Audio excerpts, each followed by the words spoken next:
Thank you for tuning in to the Central Indiana Sports Report for our Week 5 high school preview and prediction show, where Tipton Tribune and Elwood Call leader sports editor Michelle Garmon and I go through all of the big games in Central Indiana and give you our thoughts on the game and give our predictions. Michelle and I will be back on Friday night after the games to go over all the scores and highlights from Central Indiana and the best games around the state.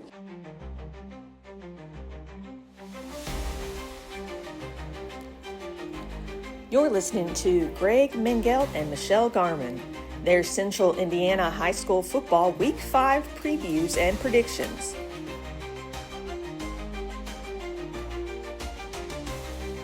And here's your host, Greg Mingelt. Welcome, high school football fans, to the Central Indiana Sports Report for our Week 5 high school football previews and predictions. All of the games from across Central Indiana. And Michelle, it's all starting to make more sense now. It is. You start to find out a lot about teams, especially once they hit conference games. Once they start playing conference games, you tend to find out even more. And the deeper they go into the season.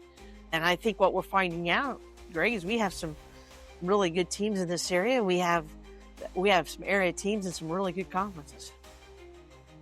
As a reminder, every game in Central Indiana that we are about to predict is worth 10 points.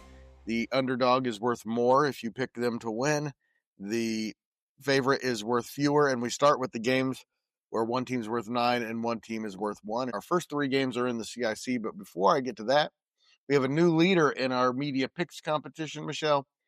Kevin Helfrich of the Action Sports Network now has a 7-point lead over Kyle Nedenrip, and after Friday night, Kevin texted me and said, "Hey, how'd I do?" I said, "Hey, I don't look at it till Monday." He knew how well he had done. Well, nice job, Kevin. Nice job, Kevin. Elijah Poe remains third, followed by Kate Hampton of the Muncie Star Press, and then Michelle Garmon all the way up to 5th place. Greg, you're not in last either now, And Greg's not in last anymore. He's got 2 people behind him. And here we go, Michelle. 2 games. One team is worth 9. The other team is worth 1. Eastbrook at Blackford. Elwood at Madison Grant. Any chance you're taking Blackford or Elwood? No, first I want to say congratulations again to Sammy Morales and the Elwood Panthers for getting that second win. First time since 2017. 40 times. So hats off to them. It was great. As good as I've seen an Elwood team play, and I thought they looked good on both sides of the ball. Blackford, though, really struggles. They don't tackle very well. But, Blackford, that was Blackford. And now they get Madison Grant, and they're getting an angry Madison Grant team, a Madison Grant team that I am sure felt like they really should have beaten Oak Hill last week. And a Madison Grant team that knows if they would happen to overlook Elwood and get upset this week. They're not. I've been hearing at school, hey, this Elwood team's a little better than they have been. We got to take them seriously. Yeah. And they're not joking like they were last year about it. There you go. So, but no, Eastbrook and Madison Grant are going to win this week. Our first of the games where one team's worth 8 and the other was worth 2. Oak Hill is worth 2 at Frankton, worth 8. Can you take the upset? No, I don't think. Sorry, Marty. I know I'm probably going to get me a little upset with me again. I don't think Frankton, just because of all the injuries they've battled and everything all year, I still don't think they're quite good enough to get Oak Hill, even if Oak Hill coming off that big win. This could be a trap game for the Golden Eagles, but I don't think it's going to be, because I don't think Frankton's quite talented enough, deep enough to hang with Oak Hill for 4 quarters. 4 more games where one team is worth 8. By the way, I took the favorites in all those as well. Where one team's worth 8 and the other is worth 2. A couple of these might be tempting to some people. First, Kokomo at Anderson. I have Kokomo worth 2, Anderson worth 8. Is that worth taking the upset? I love you, Shane. I really do. And I think he's getting a win in Anderson. I think. And they got a chance for a couple more later in the year. Yeah, but it's a process. Kokomo, they've been injured and banged up, but they've been able to put points on the board. And because of that, Kokomo, I believe, will get their first win of the season, and will get Caleb Small his first win as the Wildcats head coach. Clinton Central on the road is worth 8 points at Taylor, coming off a huge win over Eastern. Taylor. Roncalli, here's one that I thought I might try to tempt some people. Roncalli worth 2 points. Guerin Catholic worth 8. Is it worth taking 4 times the points? If I was sitting back here in last place, maybe, but no. There is a difference. Roncalli. Roncalli is very good. And 2-2 Western Boone is at 0-4 North Montgomery. I have Western Boone worth 2. North Montgomery worth 8. Western Boone. Now we move to the more competitive games where one team is worth 7, the other is worth 3, and we start in the Three Rivers Conference with 2-2 Northwestern at 1-3 Whitco. Northwestern. And a good one in the Hoosier Crossroads. Franklin Central 3-1 at Avon 2-2. I could see somebody taking an upset in this one. I could, except for the fact I think Avon's been pretty darn good at home. So Avon. Very good. They've been competitive with the best teams in the state. Yes. West Dell is worth 7 points at Delphi worth 3. West Dell's 2-1. They've been pretty impressive. I know they have, and I actually think that game could be closer than what some people will think it could be, but I'm going to take Delphi, and a lot of it is just because there's really no easy, quick way to get from Gaston to Delphi. Hey, I think Delphi's going to win, but because West Dell's worth 7, I think they're worth taking the upset, and I'm going to take West Dell to go to 3-1. 3-1 Lewis Cass at 3-1 Rochester in a big Three Rivers Conference game. Cass is worth 7, Rochester worth 3. Tell you what, that's tempting. If the game was being played at Lewis Cass, I would probably go for the upset, but it's being played at Rochester, so I'm going to stay with Rochester. We'll stay with the Zebras. Give me the Kings. I'm going to take Cass in the upset. I've been going with them all year. That's only cost me once. 2-2 McCutcheon is at 3-1 Lebanon. Lebanon playing very well. I have McCutcheon worth 7, Lebanon worth 3. No upset for me. The Lebanon Tigers. Here's a one that's very interesting to me. 3-1 Shelbyville at 2-2 Greenfield Central. I have Shelbyville worth 3 and Greenfield Central worth 7. I'm just going to tell you, I took Shelbyville. I'm taking Shelbyville. I know Greenfield Central's been kind of like the yo-yo effect. 1 week they're good, 1 week they're kind of bad. You don't think of Shelbyville in football very often, but I think this is a pretty good Shelbyville team. Yes. Sticking to Hoosier Heritage, 1-3 Newcastle's at 3-1 Yorktown. They've been very impressive. Newcastle worth 7, Yorktown worth 3. I bet you're taking the Tigers. I'm taking the Tigers. 3-1 Columbus North, which started the season ranked ahead of Carmel, is at 3-1 Carmel, but I have North worth 7, Carmel worth 3. Still, we're both taking Carmel, right? Yep, the Greyhounds. And maybe the game of the night statewide is 3-1 Fishers at 4-0 Brownsburg, and Brownsburg's so good I have them only worth 3.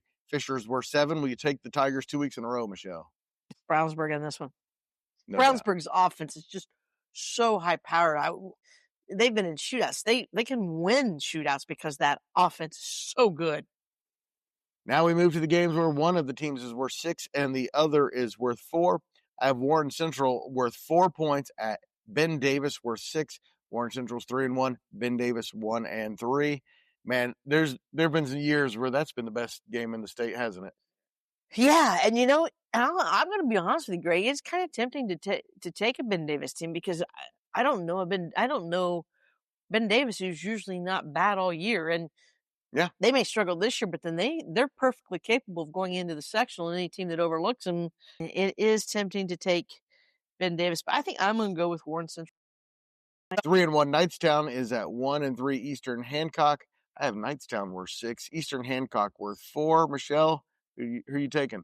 I am actually. This is where I'm going to pick upset. I'm going to take Knightstown.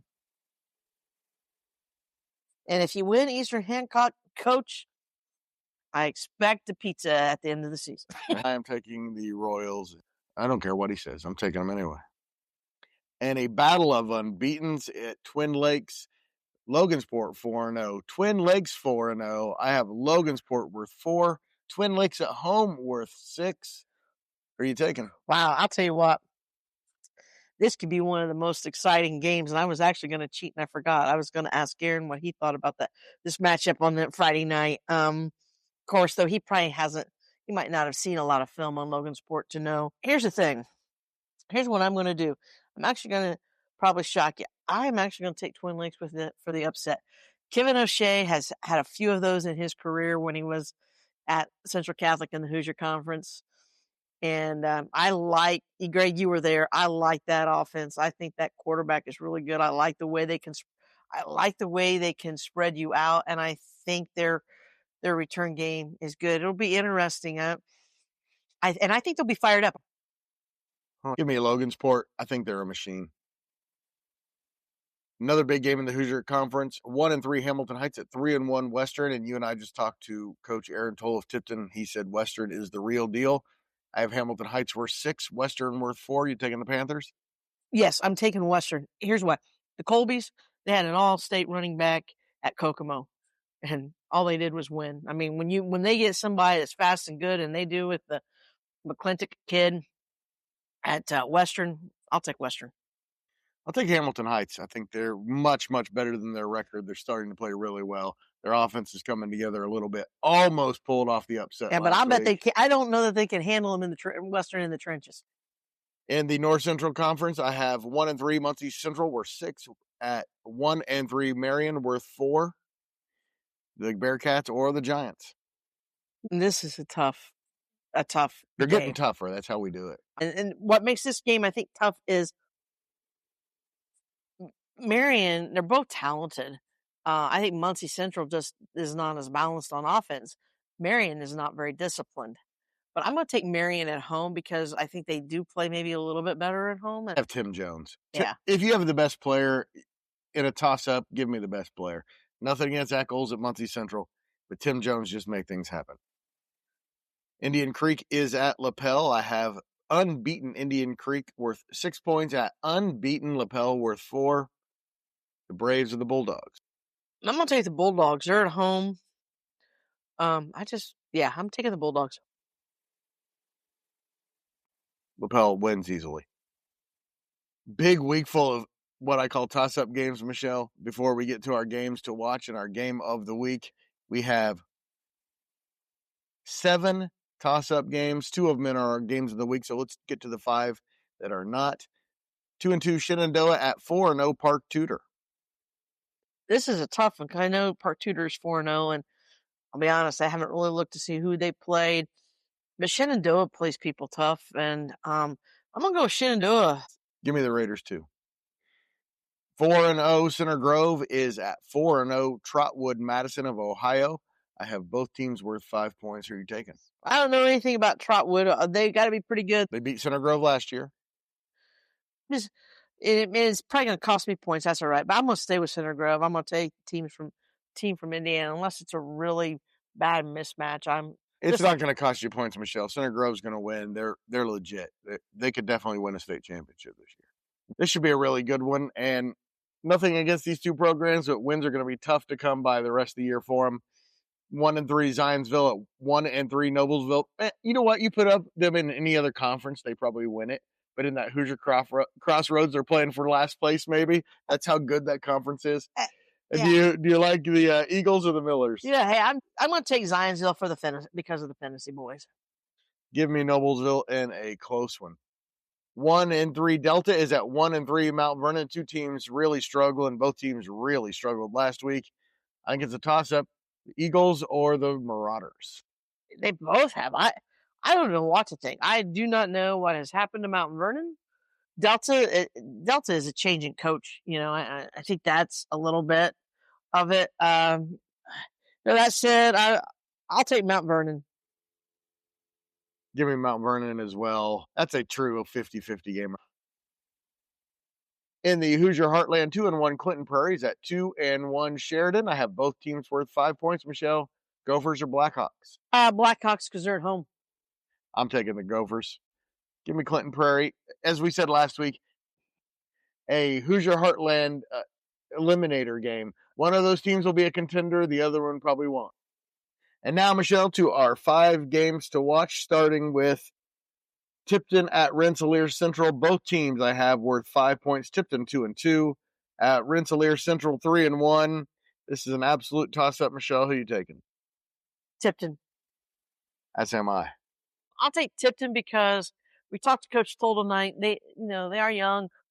They play 2 extremely good teams, and I think when it's said and done, you're going to see Twin Lakes and Western right there at the top of the large school standings of the Hoosier Conference with Logansport. That division comes down to those three teams. But what I do like is Tipton has been able to fine-tune their defense. Last week they had to go from a really spread out team that, needs you to put a lot of DBs in, to a team that likes to just pound you, the ball. And Rensselaer's fits more what Western likes to do. So I think it's just been a matter of Tipton getting to kind of fine-tune some things this week on defense. So I like that. I'll take the Blue Devils. As I say, I'll take the Blue Devils. The last 2 weeks, Michelle, Coach Tolle has talked me into taking the team against him, and he has done well. He told us how good they were going into both games, and I believed him. Rensselaer Central is also good, but I don't think they're as good as Twin Lakes and Western. Give me Tipton. In the Hoosier Heartland, another game that I consider 5-5. Eastern lost their first game last week, but they can get right back in the conference race by taking down a Carroll team who beat Taylor. Both teams are 3-1. Michelle, Carroll or Eastern? I feel like Eastern is probably really kicking themselves in the butt. This is going to be a tough game. It's kind of a make or break game, not that for the conference. Definitely a make or break game for the conference. Tempting to take Carroll, but you know what? I'm going to take Eastern. I just don't think the Comets get beat 2 times at home, twice in a back-to-back weeks is what I'm going to say. Michelle, I'm going to take Carroll, but I do not feel good about it. I kind of have a gut feeling that Eastern's going to win this game, but I also, if I don't take Carroll as well as they've played, I'm going to kick myself if they lose. So give me the Cougars over the Comets. They're all big games in the Hoosier Crossroads, Michelle, but in the game of the night in the Hoosier Crossroads, 3-1 Westfield at 3-1 Hamilton Southeastern, obviously rivals. I have the Shamrocks were 3, the Royals were 7. Who are you taking? That's gonna be a great game. But I'm gonna take Westfield. Those games are just different level. They are. I'm gonna tell you what, folks. If you really want to go see some of the best high school football, go down and watch Westfield or Hamilton Southeastern. Watch Fishers, Brownsburg. Watch Carmel, Center Grove. Or you can go watch Pendleton Heights at New Palestine this weekend. There we go. Our other game, both unbeaten in the Hoosier Heritage. Pendleton Heights, surprisingly, I think 4-0. I think before the season, that would have been a surprise. New Pal never a surprise when they're 4-0. And even though I like Pendleton's chances to at least hang around in this the way they've been playing, I have the Arabians worth 8 and New Pal worth 2. I wouldn't be surprised if the Arabians keep this game close, at least through 3 quarters, and maybe in the middle to the 4th quarter. And the good thing, Michelle, is it's the only time they'll face New Pal this season. That is a good thing. Because the Dragons moved up a class right out of their sectional, giving a lot of teams a lot of hope that they wouldn't have had before. And you know what? If they can win this game, the sky's the limit for Pendleton. Yes, exactly. And you and I both agree, by the way, New Pal's winning that game. The Central Indiana Sports Report game of the week is 4-0 Mississinewa at 3-1 Alexandria. So close to both of these teams being unbeaten in the CIC. Alexandria did suffer a loss to an Eastbrook team that I predicted to win the conference. I have Mississinewa worth 3, Alexandria worth 7. You take the Tigers in the upset. Pete seems pretty confident, and I like the Alexandria Tigers. I like this team. I like the Senate quarterback. I like the Will Rowland and the playmakers they have. But this game is probably going to be decided by special teams. Mississinewa's got a kicker, and they have one of the best returners. And even though you don't want to kick to a returner like that, because when you don't, field positioning can be a big factor, because that means you have to usually angle it away and out of bounds, easy to shank punts. Mississinewa, because of the special teams. Give me Alexandria. Their pass attack is very difficult to stop. Last year, they could get no time for Gast to throw the ball. If that happens again, of course, they're going to lose. But I think they're going to give them some protection. I think Coach Gast is going to scheme up something. Give me Alexandria in the upset. If it was 5 points apiece, I'd take Mississinewa. But since it's worth more than double the points, give me Alexandria. Michelle, Coach Gast coming up right now. What did you hear from our conversation with him? What I heard from him was, Eastbrook's is a very good team, and they didn't they didn't make a lot of mistakes. And Ellick found out some things about their squad and things that they're going to need to improve on, or areas they're going to need to improve in to win their first football sectional. And of course, Oak Hill, Madison Grant, Eastbrook will all be cheering for Alexandria on Friday for Mississinewa to take their first loss and open up the conference race. They will. I do think the conference championship is going to come down to that Eastbrook Mississinewa game. I think they'll both go in there obviously you took Alex. Sorry, Pete, but I think Mississinewa and Eastbrook will go into that unbeaten, and that will be the game for the championship. Then coming up after Coach Gast is Coach Aaron Tolle, whose team takes on a dangerous Rensselaer Central team. And I asked him, the last question I asked him was, do you still believe in this team-ish? And he kind of gave us a really good answer. A little caveat to think about is he talked about that game last week in Western having 19 seniors. And that is huge, especially with Tipton being kind of banged up right now, and they're having to play. He said they started 8 sophomores. That sophomore group is really good, and a lot of them got some experience last year, but only maybe 2 or 3, his son being one of them, got a ton of varsity experience. Right. So he's got reason to be optimistic because he gets some of these older kids back healthy. And Aaron was not, you could tell, no one likes to get beat like they got beat last week, but you could tell that since he's analyzed the last 2 game films, he hates to lose, but he knows that in each game they were beaten by a better team. Here is Coach Gast, followed by Coach Tolle. Welcome to the Central Indiana Sports Report. Alexandria head coach Pete Gast, whose team is coming off a heartbreaking 34-24 loss to Eastbrook, and now is home against defending champion Mississinewa. Coach, what are your feelings? What's the feel among the team coming off the first loss? It was a tough loss because I thought we played really, really hard, and we did a lot of things right, and it was tough. I'll tell you what, you got to give Eastbrook credit. They, I don't know if they played a mistake-free game, but they played a really, really very minimal mistakes. They didn't turn the ball over. They weren't penalized very much.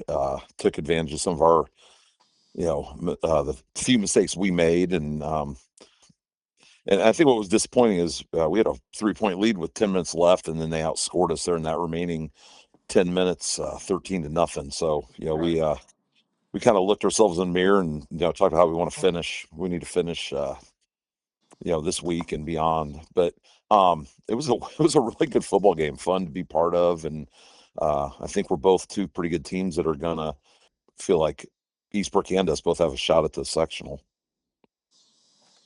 What's the feeling been like around the program this week? We've had good practices. Tuesday and Wednesday are our work days, kind of like most programs, and we had really good practices. I feel like our kids moved on.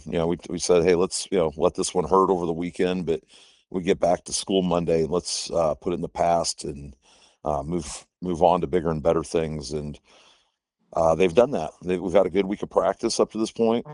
Mississinewa is, the reigning champs. They're the team to beat until someone gets it done. And, we like our game plan. We like how we match up with them. And we're looking forward to the opportunity to. In some ways, it was a rough week. It was your first loss of the year after winning 3 straight. But in another way, it was the first real opportunity to say, hey, do we belong with these top teams in the sectional? And clearly you do. I think we do. We did a lot of good things. Our pass game I thought was solid. We were 20 of 31, 200. It was like 197 yards. I'll take that every week. And I thought we ran the ball with not great effectiveness, but good enough to grind out several first downs. And our defense, I'd say 4 out of every 5 plays was really solid. But then Eastbrook's just persistent, and they keep doing what they do, and eventually they hit one on you, and they were able to do that. But we feel like we would love to have a shot at them again, a month and a half from now. But in the meantime, turn the page and focus on a good team coming into town this week. Mississinewa is going to pose some challenges. They got a really strong running game, and they just play solid defense. So it's going to be a good one. Hey, Coach, how well do you think Eastbrook then has you prepared for Mississinewa? You had to make a whole lot of adjustments and some of the things you want to do this week, or just trying Well, to clean up things that you didn't get done well last week? let's look at, first of all, special teams. We did some things, but then again, really had some big blunders on some coverages and a return opportunity. So we've put a little extra time into just shearing that up because Mississinewa is going to play really solid on special teams. So that was a little bit of an eye opener that we got to prepare and work a little harder in that phase. Attacking Mississinewa on defense will be very similar to attacking Eastbrook. They both run basically like a 4-2-5, if you will, is kind of their personnel and their scheme. So we haven't had to like overhaul the game plan. We're using a lot of the things we schemed against Eastbrook, just kind of rolling it into this week. Now, Mississinewa on offense is going to run the ball. I would say run the ball a lot more than Eastbrook. Eastbrook, I give them a lot of credit. They threw the ball with great effectiveness, but Mississinewa is going to come in with that intention of owning the line of scrimmage and running the football. So that Eastbrook game really will prepare us for what we're going to get this Friday in that regard. Um, so what do you take from Eastbrook? Maybe you and your staff, you guys take and you make notes that you keep them in your sectional folder as you get closer to that will help you if you change the outcome if the two of you guys meet again. Well, I felt like we stopped the run with rather good effectiveness. If I had to like give it a letter grade, I'd say it's a B plus. Um, I don't want to get into that A category. We give up, a handful of touchdowns, but I thought we stopped the run with effectiveness. They're throwing the ball better than they ever have. They've got a great quarterback named Bodie Howell. Their tight end is a special player, and they can do some things through the air. So we get Eastbrook again. We'll have to scheme up a little. I want to say a little more solid of a pass defense. And that the coach wheels in my head are always turning. I feel like I've got a couple thoughts, already just coming off that film. Bodie's a great runner. They run the option well, and he got loose for a long touchdown run in kind of a crucial time. So that's one we got to just keep our discipline. But yeah, I think a lot of the things we did against Eastbrook, we'll just roll right into a possible sectional matchup and just try to limit the mistakes we made. You were talking about special teams with Mississippi. I know that their return game, especially their punt return game, is really strong. Do you punt? Do you punt to them? I think a lot of these teams that have exceptional skill kids back there, I don't think you do. I don't think you do. I think you try to, obviously know where they're at and not just kick it right to them. Try to keep these teams off balance, maybe with some, I don't say we want to squib it every time, but just kind of mix it up. And now we don't have a kicker that can, hammer the thing into the end zone on a regular basis. So we have to be creative and throw some change ups in there. Mississinewa's got a kid who, and I apologize, I don't know his name, but I know he is quite a kicker. And the majority of their kickoffs, if they choose to, are going to be put in the end zone. But they got a little game here and there where they'll do like a pop up and a squib and keep you on your toes. So that's always a challenging phase of football, especially at the high school level. Coach, anytime a new head coach comes in, things are going to be a little different. But one thing that's definitely not different with Mississinewa is they can play some defense. They've given up just 12 points all year. Yeah, Coach Lochner is a defensive guy. I remember getting with him and just talking defense. He used to be on staff at Anderson University, and he's got some defensive mind, defense in his DNA. So they've got some players. They've got a lot of new players though. They got some kids that we feel like we want to come in there. They're going to come to us, but we want to get out there and challenge them with our pass game. We feel like they haven't, seen athletes from sideline to sideline, like we've got the ability to, throw the ball and get out there. But they've got a front seven that, we're going to have to protect our quarterback. But at the same time, you can't beat them without establishing the run. And we've failed to do that the past few years. And, we're going to come out and make that one of our top priorities is, just establish the run, positive plays on first down, grinding out third down plays and moving the sticks. And, if we can do that, that allows us to possess the ball, keep them off the field. And, I think that'll be a good thing. Coach, Eastbrook still has Madison, Grant, Mississinewa, and Oak Hill on their schedule ahead. You guys still thinking about the CIC, or just whatever happens? And No, we talked about it. I think our kids on this team, this 2025 team, they've invested a lot, and they're smart kids. They know what's going on. They know that one loss, we're still in the hunt. Now the room for error is minimal. I mean, like, there's really no room for error from here on, but we're not going to get wrapped up in that. I think we've had a good culture and a good kind of mission statement within our program recently of just like, let's just take care of today. Let's just work hard today, have a good practice today. And, Friday we're going to get out there and play as hard as we can, have fun. And, we're not going to lose our mind if we don't win. We're not going to get too high when we do win, and just try to be the best we can be each day. So with that said, yeah, we haven't, with one loss, haven't in mid-September conceded anything. And talked to the boys about the fact that 10 years ago in 2014, we actually shared the conference championship with Oak Hill. Both teams were, I believe, 6-1 in the conference, and we had actually lost week 4 back then, just like this year. And we got some help a few weeks later. I think Elwood had beat Oak Hill like 2 or 3 weeks later, and then it just kind of opened the door for us to share the championship. So we can't control those things, and we'll just do our best to get a win this Friday and keep our chances alive. I'll tell you what, you win this Friday, and anything becomes possible, right?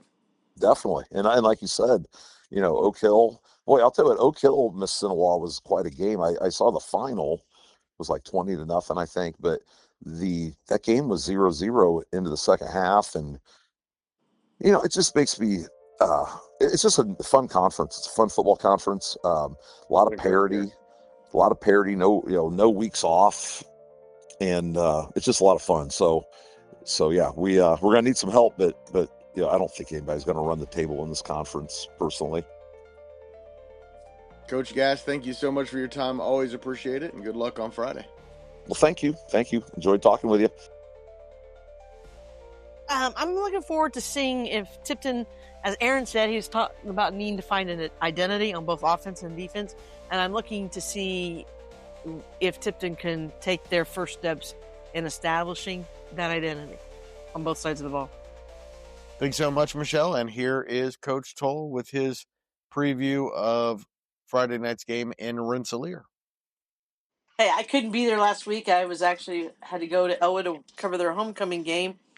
I'm not going to lie. I was shocked by the score. Kokomo sent me their story, so I know that you guys fumbled early, but exactly what happened?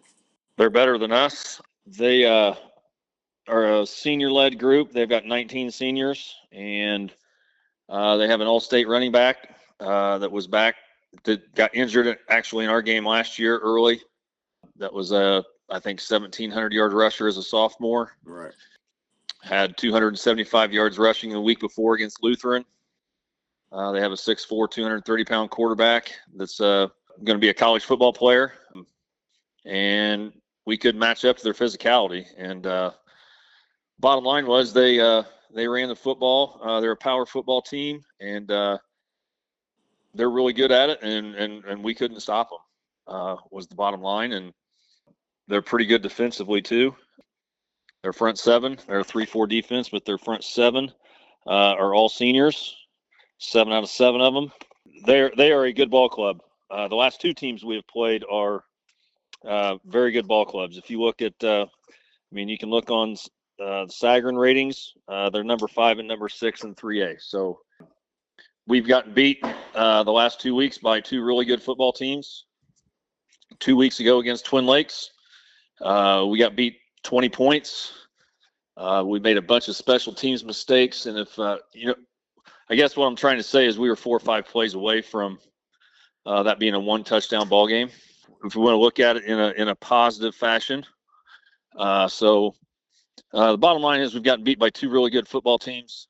I certainly hope there's not many teams on our schedule left as good as they are, and we've kind of got to lick our wounds a little bit, and hopefully it's made us better and move on and try to get a win on Friday. Well, and Rensselaer Central, it probably doesn't seem like they're quite as good as those teams, but it does seem like they're quite an improved team. They are. They've got a number of starters back. I think 14 or 15 starters. They're a junior senior laden group, and they're a lot like us. I think our programs are very similar, but they've got a winning culture. They have a Hall of Fame coach in Chris Meeks. I think he's got 198 wins, so he's 2 away from 200, and they're used to winning. So I think it's going to be a huge challenge for us, and we've got to ride an hour and 45 minutes on a bus up there, and got to be mature enough to get off the bus and be mentally ready to play another physical Hoosier Conference football game. I know, Aaron. I know Chris when he took over at Rensselaer, and I talked to him. I know he was always so highly complimentary of your dad and the way he built Tipton's program, and he always told me that is what he wanted to do at Rensselaer. He wanted to, stay and build a program that had a rich tradition. That most years it was just a matter of kind of reloading, never having to necessarily rebuild, and and then he's always spoken highly of you as well. So, but tell me what you expect to see from a Chris Meeks coach team. Hard hitting, physical, won't make any mistakes or very few mistakes, and they are always a run heavy, offensively a run heavy, very physical football team, and they don't beat themselves. So, and we'll expect to win. So, have a lot of the same characteristics, honestly, that I like to think our programs had over the years. Aaron, so this week, now that the heat has kind of returned, how have practices been like? And is it making sure with telling your kids a message every night to make sure they stay hydrated all week? We tell them that. I mean, we're kind of at the point where we're not mature enough, we're not old enough, we're not experienced enough to where that I feel like we can shorten practice. Like there were some years where we just had a ton of experience and we knew our assignments, and we could limit practice. I don't feel like we're there right now, or maybe we'll get there later in the year, but I don't feel like we're there right now. So we haven't shortened practices. Maybe more of it is we've made more mental reps as opposed to all physical reps, but and we preach for our kids to take care of themselves. But on the flip side, we don't go home with them, and they're 15 and 16-year-old kids, and I guess we'll find out Friday if they listen. Usually by this time of the year, they're more in shape to play a full ball game. But it has been hot. It's supposed to cool down a little bit tomorrow night, so hopefully that won't play a part because we will be playing a number of guys both ways. That's just that's 2A football. Is there anything special that you and the staff have focused on this week that you've seen that the last 2 weeks that you really maybe need to really get better in an area that is really I thought one of the big things coming out of the Twin Lakes game was our special teams. And I did feel like we made some improvements there in our special teams. We still have a ways to go. We've tinkered with our big thing, honestly, this week was for whatever reason, we've gotten to the point after 4 games, we don't feel like we have an identity, either offensively or defensively. Are we a running team? Are we a passing team? Are we both? And part of that is, we have a lot of RPOs in our offense, and Twin Lakes and Western have taken them away. And what I mean by an RPO is a run pass option. So based on how they line up, we can either call a run play. Basically, it's 3 plays in one. We can hand it off to the running back. Quinn can keep it if they don't account for him, or we can throw it out into our trip set, and if they don't account for our trips. So it's kind of three plays wrapped into one. And the last 2 teams have been good enough to where they have taken that away. So therefore they can keep people in the box and they can take our runaway too. And that's made our offense very stagnant. So we focused on that. You know, we're trying to find a defense that matches our personnel, and we've had some injuries. We've had some guys get banged up through the first month of the season, and we're just so thin that it seems like every Sunday we come in, well, we've got this guy hurt, so we have to change that. So we've really focused on trying to find an identity, both offensively and defensively, and say, okay, this is what we are going to do the rest of the year. This is what we're going to focus on, and we're going to coach our kids, and we're going to get better at these things so that come tournament time, we can be really good at these things. And I know it was probably very hard to go from having to prepare for a Twin Lakes team that spreads the field and likes to really air it out. And I mean, they really do, to a Western team that relies heavily on their running game. Because Western does that make preparing for Rensselaer this week a little easier because you already have some stuff you already started working on that? It's easier than going from Twin Lakes to Western, that's for sure, because they're like, those are the exact polar opposites. I think they play week 9. That'll be a whale of a game, by the way. But talk about just total opposites. That's what they are. We faced them back-to-back weeks, and there are some similarities between Western and Rensselaer. I certainly hope Rensselaer is not as good running the football as Western was, because I was really, really impressed with them. But Rensselaer is good. They will execute what they do. You know, on the flip side, you know, our best defense may be our offense and being able to move the ball and being able to score some points. You know, our offense didn't help us much last Friday. We were a lot of 3 and outs and punt the ball and putting our defense right back out there. So, you know, our offense can certainly help our defense in a lot of games like that. How's your health going into this? I mean, how healthy are you going into this week? Because I know you talked about being banged up. I know have any word on the Tice kid, and how about Clouser? They're both still a little ways away. You know, we've got Andrew Hawkins has got a knee right now, so we're hoping to get him back sooner than later. So no, we've got some guys that are banged up. We've got a lot of young guys banged up. You know, when you have a roster of 42 kids, and you have 8 or 9 that are not practicing, and so now you're down to numbers of low 30s at practice. You know, it gets hard. But we're not the only school dealing with that. You know, for instance, I think Rensselaer's 3-1, and they have a roster of 32, 4 grades. I think Western is 3-1. They have a roster, and they're a big 3A school. They have a roster of 46 with 19 seniors. So after this year, they have 27 kids returning plus their incoming freshmen. There's a problem out there with the numbers of participants or kids that are playing football, especially at your smaller schools. Well, you look at the Tri-Central situation, which is extreme. I know we've talked about it, but that's just sad.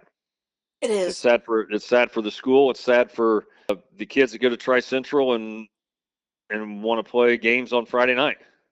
And we're starting to see it more and more. Hey, Coach, you came into the season very positive with a very positive feel about this team. Still feeling that way? Yes, I like this team. I think we have some ability. Again, we're playing some young kids. Now those young kids are talented. Hopefully, by playing a really tough schedule, you know, we went 7-5 last year. That's what I told our team on Saturday. We went 7-5 last year and played for a sectional championship. People can look at us and say that we're not meeting expectations or we're 2-2 or what, they can say whatever they want. The last 2 teams we played are better than any of the 12 we played last year, in my opinion. So getting beat by top 10 3A teams, I don't think that should not define our season. We've got to, hopefully it made us tougher, and maybe the speed that they play at's a little faster than the speed that you're going to play at in 2A football, and maybe it helps us down the road. We can't just base our entire season on losing to really good teams. We just got to focus on getting ourselves better and trying to get the next one. Thank you so much to Michelle, as always, for joining me. Always appreciate it. And, of course, to Coach Gast of Alexandria and Coach Tolle of Tipton. Please join us on Friday night when we go over all the scores and highlights from across Central Indiana and the biggest games from across the state.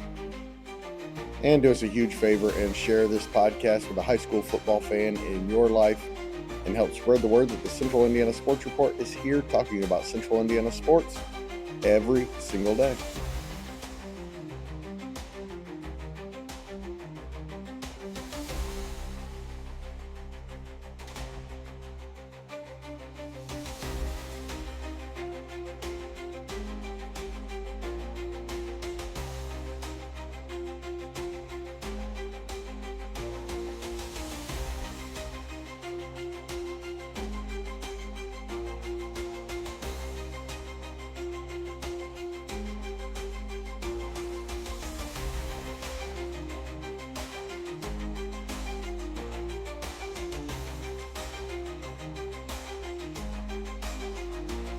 Central Indiana Sports Report is brought to you by ITG Media, and I love Susie.